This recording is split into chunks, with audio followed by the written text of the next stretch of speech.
I'm making doofish curry. Now doofish is a West Australian fish, and I cannot tell you how controversial this is, and I'll explain why. But basically this is just such a beautiful eating fish. You can see the flesh is really firm and almost, not quite, but almost lobster-like. The flavour is sweet and fresh.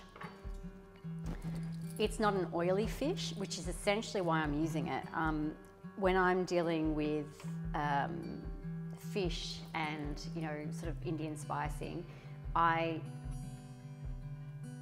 don't really love that oily oceanic quality that the deeper sea fish has. It does make the end result quite heavy, and it changes a little bit the iteration of the spice. So I prefer my fish to be a fresher palate, and just this texturally is very pleasing. The controversy is that I put a little notice on the Margaret River Community Notice Board. We have one of those down here, where you can, you know, put up questions or ask for things that you need or recommendation. And given that doofish is a very expensive fish and I wanted to make it today for you as a recipe, I put a little notice up saying if you know, you can give me the fish, I'll give it back to you as a meal. Oh my gosh, people were furious at me. Just a couple, about using the quality of fish like this for a curry. But really, when it comes to produce and any kind of spicing, to me it's the same as you think about wine, or I only want to use the most beautiful produce in the dishes that I'm cooking, because they're going to carry the flavour so much, with so much more clarity, and that clarity equates with you know, that kind of cohesive mouthful. So basically the way that I treat this fish is I actually give it a little bit of a flash deep fry in a mix of canola oil. So my Block 275 canola oil, which is that beautiful West Australian cold pressed canola oil, so it has quite nutty, hazelnutty, roasty flavour, mixed with a little bit of mustard oil. And that mustard oil, which is, you know, viscous, aromatic, hot, floral, is going to introduce this fish into this very South Indian style spicing. So it's a little bit of a connection point between the fish and the spice itself. It's really important to have those building blocks of architecture in the base of your flavour structure. So I'm going to take this across.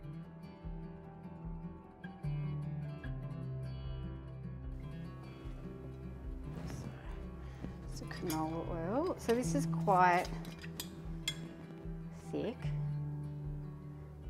So that's around 2/3 of a cup, about half of that as mustard oil, so about half a cup. You can see how rich that is.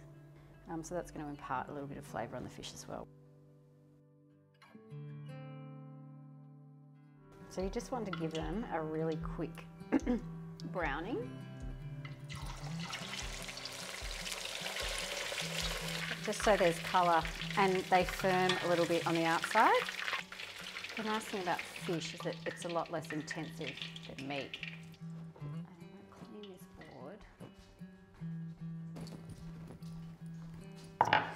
And then what we're going to do over here is the spice, basically. So, so South Indian style with turmeric is a little bit of a hero because it makes the fish such a beautiful colour. A little bit of ginger, a little bit of garlic, a little bit of red chilli.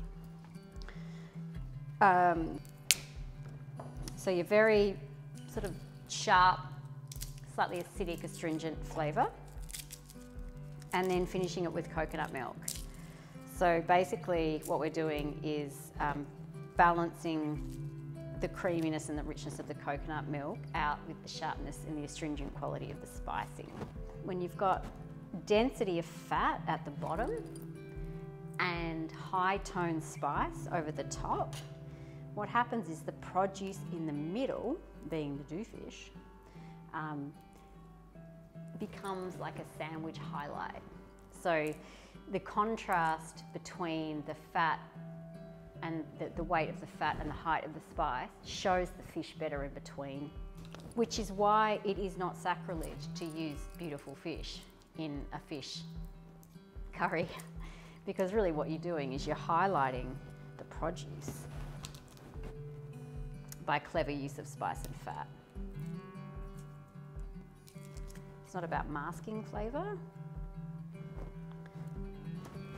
It's about telling a particular story of flavour, and this story is bright and dense and creamy and tropical. One of the ways to use chilli,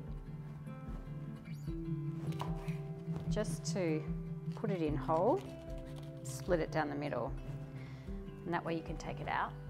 Oh my, look at this. Isn't that so pretty?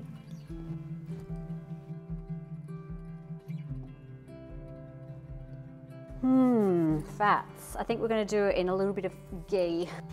I do have a video on using multiple fats, like tiering fat, scaffolding, structuring fat. So I'm going to put that in the description, because this dish now has 3 different fats in it. So we have mustard oil, canola oil that's been fried through the fish.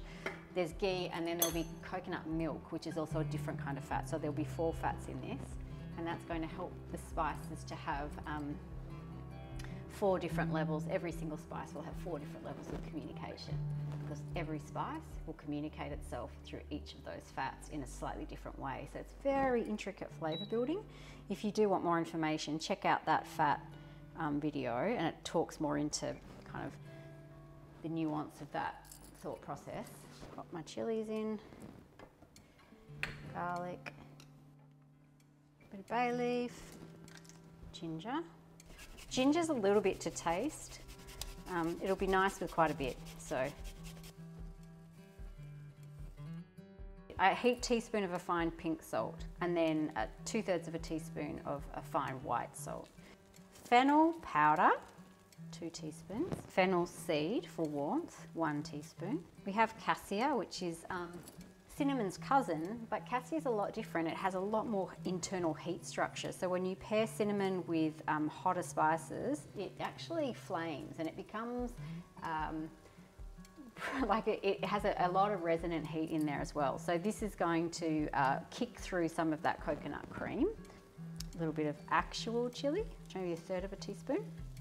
For structure and colour, 1/2 teaspoon of turmeric, 1/3 of a teaspoon of fenugreek powder, another bitter spice. And then this is kind of these are kind of the hero flavours are your mustard seed, because it's going to repeat the mustard oil. So I'm going to do 3 of this, and this needs a stir because it's starting to. And then 1.5 of the black mustard seed. Black mustard seed is stronger once heated than the yellow mustard seed. The yellow is quite mild. Curry leaf's not going to go in yet. That's going to go in a little bit at the end. I'm going to pop the fish in and just kind of brown the fish off in a little bit of the spice before I put the coconut milk in there. So coconut milk.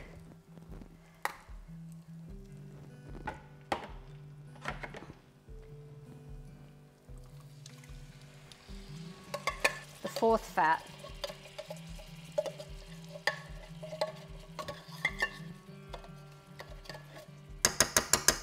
And really this is the platform that the fish stands on.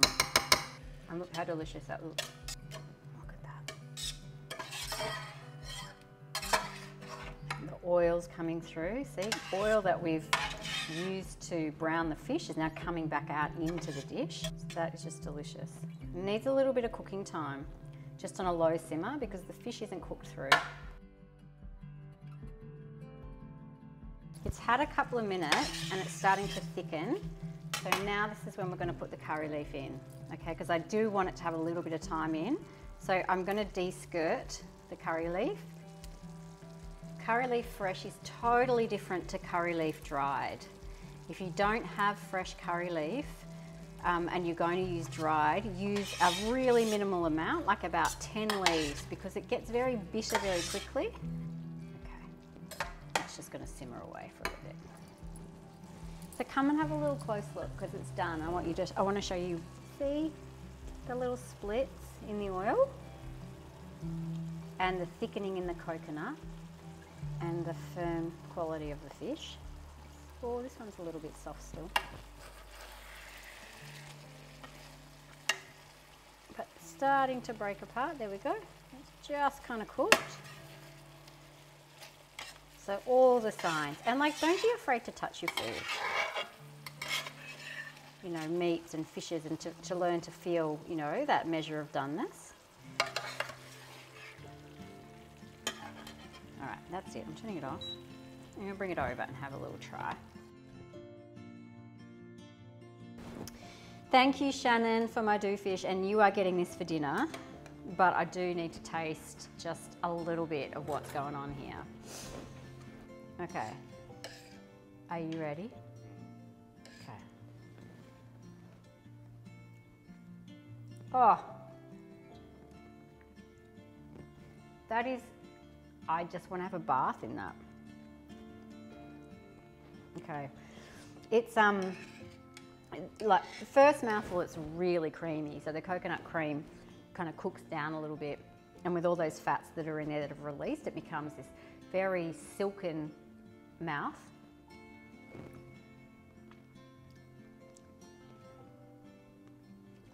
And then the curry leaf puts forward sweetness right to the front of the palate. The mustard seed actually has tube, but it pops and you get this slightly bitter draw from the mustard seed. But bitter in this context is not a taste we want to kind of avert the palate from, because it's part of the balance between the creamy kind of sweet curry leaf coconut cream combination, and then the contrast to that is that mustard seed fenugreek kind of bitterness, and in between is the heat of the chili, is the sweetness of the fennel, and then is the density of the fish itself. So when you try the fish,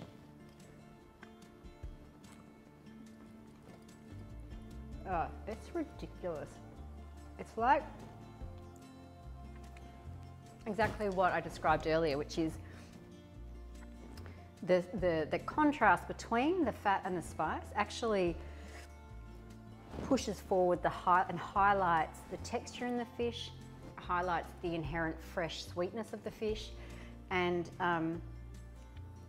it's as if that spice and the fat has wrapped the do fish in just kind of a perfect presentation. So it's being offered up as a really beautiful experience without overwhelming the inherent pleasure that comes from eating just even do fish on its own. So yeah, I'm in Kerala right now. I'll see you later. But like, this is beautiful, so beautiful, and very mild flavour, mild but complex. Yeah, delicious. I wish I wasn't giving it back.